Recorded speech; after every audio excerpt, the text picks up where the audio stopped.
दशावतार नुकताच ऑस्करच्या नॉमिनेशन लिस्टमध्ये पोहोचला होता आणि एक अतिशय अभिमानाची गोष्ट घडली म्हणजे दशावतार रिलीज झाल्यानंतर की ऑस्करच्या लिस्टमध्ये तो जाऊन पोहोचला.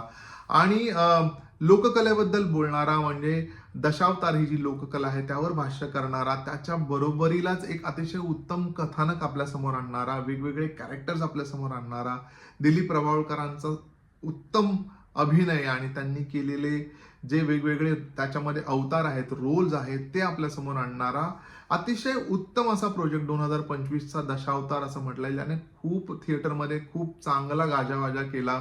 अनेक लोकांना तो प्रोजेक्ट आवडलाय. आणि जसं मी म्हटलं की आपल्या रूढी परंपरा, लोककला यांच्याबद्दल अनेक सिनेमे आता येऊ लागलेत आणि मला खूप छान वाटतं हे बोलताना की यार, आपल्या मातीतले आपलं कल्चर हे दाखवणारे म्हणजे बाहेरच्या देशापर्यंत पोहोचणारे, जगात पोहोचणारे असे सिनेमे येऊ घातलेत. आणि देवखेळ नावाची वेब सिरीज येऊ घातली आहे झी5 वर, ज्यामध्ये पुन्हा एकदा कोकणचा बॅकड्रॉप आणि आपल्या रूढी परंपरा, शंकासूर, होळी, शिमगा याच्या म्हणजे याच्याशी रिलेटेड ज्या रूढी परंपरा आहेत त्याला घेऊन एक अतिशय मिस्टिरियस प्रोजेक्ट आणि तसं म्हटलं गेलं ना तर एक मर्डर मिस्ट्री असणारा प्रोजेक्ट मला वाटतोय देवखेळी वेब सिरीज. आणि अंकुश चौधरी जो आहे इन्स्पेक्टरच्या भूमिकेमध्ये, ती केस सॉल्व्ह करायला आलाय. पण एकीकडे रूढी परंपरा ह्या नावाखाली काही जण गावामध्ये ह्या सगळ्या गोष्टी घडवून आणतायत आणि ते सॉल्व्ह करण्यासाठी मला वाटतं अंकुश चौधरी तिथे आलाय.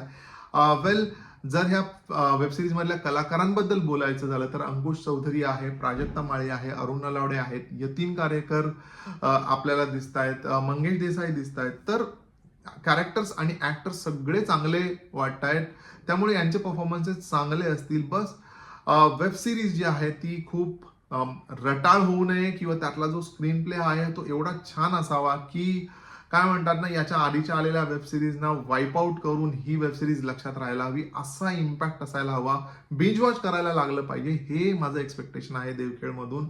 आय होप की ही वेब सिरीज हे सगळं आपल्या समोर आणेल आणि आपल्याला पुन्हा एकदा आपल्या रूढी परंपरा दाखवत एक चांगलं कॉन्टेंट, एक चांगली कथा आपल्या समोर आणून आपल्याला इम्प्रेस करून जाईल. हेच माझं एक्सपेक्टेशन आहे देवखेळ या वेब सिरीज पासनं.